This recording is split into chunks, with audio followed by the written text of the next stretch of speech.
La science et nous. Une émission proposée par Sylvie Vauclair.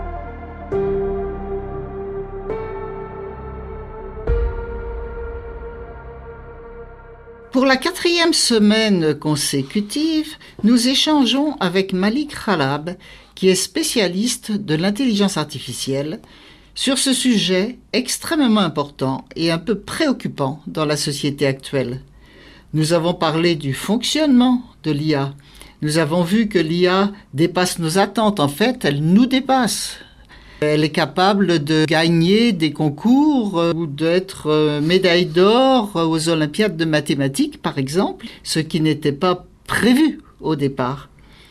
Nous avons aussi parlé du fait qu'il y a des dysfonctionnements, des erreurs dans les IA. C'est normal, il y a des erreurs partout, mais ça peut être grave. Et puis l'IA est capable, pas volontairement, parce que l'IA n'a pas de volonté, c'est la manière dont elle a été programmée, mais elle est capable de dire des mensonges ou de tricher. Et donc, à partir de là, les chercheurs essayent de corriger ces défauts, de corriger les dysfonctionnements, de corriger les mensonges, de voir comment on peut arranger tout cela. Et c'est ce qu'on appelle l'alignement. Donc on a un peu parlé la semaine dernière de l'alignement par rapport au dysfonctionnement ou à la vulnérabilité de l'intelligence artificielle et aussi de l'alignement par rapport à l'éthique. Cette semaine, on va aller plus loin. Que pouvons-nous faire? Que peuvent faire les chercheurs et les ingénieurs à ce sujet? J'ai compris, Malik, que l'alignement pour ce qui concerne le dysfonctionnement, la vulnérabilité est quelque chose de connu, qu'on pense dominer. En revanche, l'alignement éthique, pas du tout, ou très peu. Est-ce que tu peux nous développer, nous expliquer tout ça? Oui, tout à fait, tout à fait. L'alignement, c'est le fait de garantir un fonctionnement qui est conforme à nos objectifs et nos valeurs. Et là, on a un certain nombre de méthodes. Je vais les évoquer. C'est en particulier s'assurer que quand la machine apprend, elle apprend les bonnes choses. Et comme on ne sait pas vérifier son énorme corpus de données, on va procéder à une phase d'apprentissage sur la base de retours humains. Ces retours humains lui permettent d'apprécier quelles sont les catégories des bonnes réponses et des mauvaises réponses pour être moins sujet à des vulnérabilités ou à des fautes. On recrute des personnes qui vont dire cette réponse est préférable à telle autre. Donc c'est l'apprentissage renforcé sur la base de retours humains. Et sauf que personne n'est capable de spécifier quelle est la bonne fonction de renforcement à la machine, les incitations pour aller dans le bon sens. Mais elle va elle-même apprendre cette fonction sur la base de ses retours humains. Renforcement des valeurs correctes par rapport à ce qui est incorrect. Par rapport à ce qui est incorrect. Voilà. Par rapport aussi bien aux erreurs qu'au fait d'être sujet à des malveillances pour que la machine soit exploitée pour dire des choses qui ne sont pas bonnes ou qu'on ne veut pas qu'elle dise. Il existe aussi des techniques qui s'appellent le renforcement inverse, où la machine observe des personnes et dit le comportement de ces personnes est par définition le bon, c'est le comportement optimal. Donc il faut que je m'aligne sur ce comportement. Ces techniques qui jouent sur l'apprentissage sont très puissantes, mais elles ont des limitations et on n'est pas en mesure d'apporter des garanties formelles. Une autre façon d'essayer de pallier à ces problèmes de dysfonctionnement et de vulnérabilité, c'est en spécifiant à la machine un certain nombre de règles. Il ne faut pas mentir, faire usage d'informations dans le cadre de délits d'initié ou ce genre de choses. Les exemples que nous avons vus la dernière fois. Mais ces règles et ces normes ne sont pas prises en général comme contraignantes, sauf si on a des systèmes de vérification derrière. Elles sont prises dans le jeu de distribution de l'ensemble des textes dont on a nourri la machine. C'est ça, c'est-à-dire que si on dit à la machine « il ne faut pas mentir », ça ne la touche pas plus que tout ce qu'on lui a dit de faire. Ça peut être extrêmement ambigu.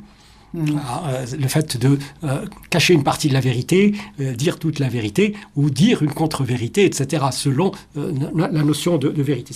Lorsque la machine est en fonctionnement, on vérifie ce qu'elle donne comme réponse. Dans un certain nombre de cas, on peut mettre en œuvre un système de vérification automatique. Par exemple, quelles sont les sources sur lesquelles elle s'appuie? On peut faire de la vérification. Elle ne peut pas inventer des sources sans vérification. Si on met en place un système de vérification, ce qui n'est pas toujours fait. Enfin, il y a l'ensemble de méthodes de test, par exemple des tests en environnement confiné. On va la tester par un petit groupe. En petit groupe.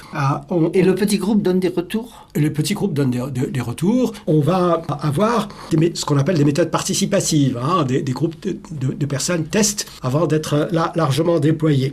Et il peut y avoir toute la réglementation, les lois et les règles avant qu'un système soit déployé ou qu'on l'autorise à être utilisé à un endroit. Aujourd'hui, ces réglementations sont relativement limitées. Il n'y a qu'en Europe, à ma connaissance, que c'est le plus avancé.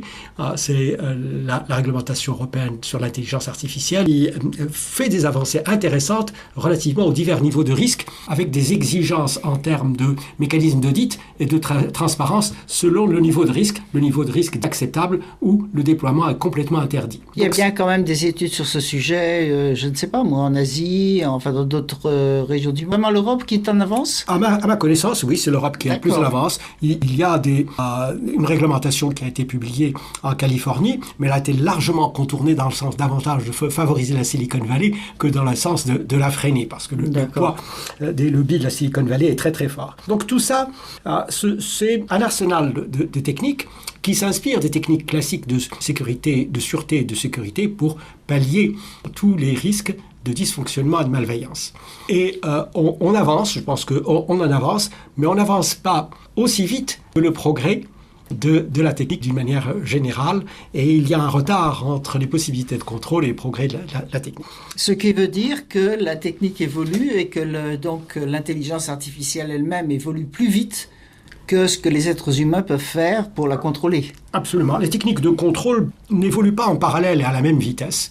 Et aujourd'hui, on n'est pas en mesure de garantir un comportement complètement aligné uniquement par rapport aux questions de sûreté et de sécurité. Voilà un petit peu où nous en sommes. C'est un peu inquiétant quand même, non ?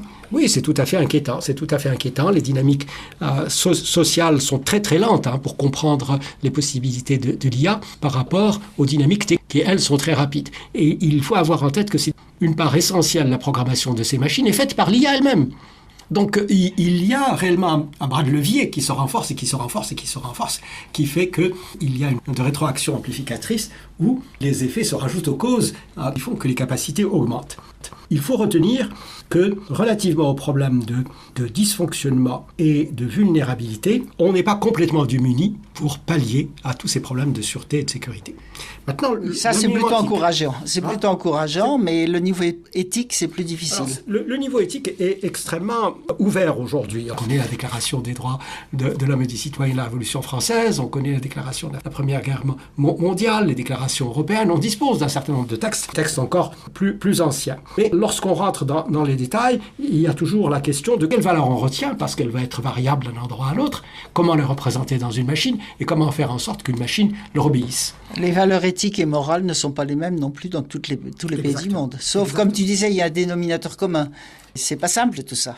On essaye néanmoins par rapport à ces dénominateurs communs. Par exemple, une expérience qui a été faite, l'expérience Delphi, où on a réuni un certain nombre de considérations de bon sens liées aux règles éthiques. Ce nombre étant près de 2 millions, fournis par un grand nombre de personnes. Et on les a donnés à la machine conjointement avec tout ce qui a nourri son apprentissage. Et puis on lui a posé la question et on s'est rendu compte que certaines de ses réponses étaient absolument inacceptables. Est-ce que inacceptable du point de vue éthique. Oui. T'as un exemple en tête ? Oui. Est-ce que j'ai le droit de commettre un génocide si ça me fait très plaisir ? La réponse est oui. La réponse est oui. Si ça te fait très plaisir, oui.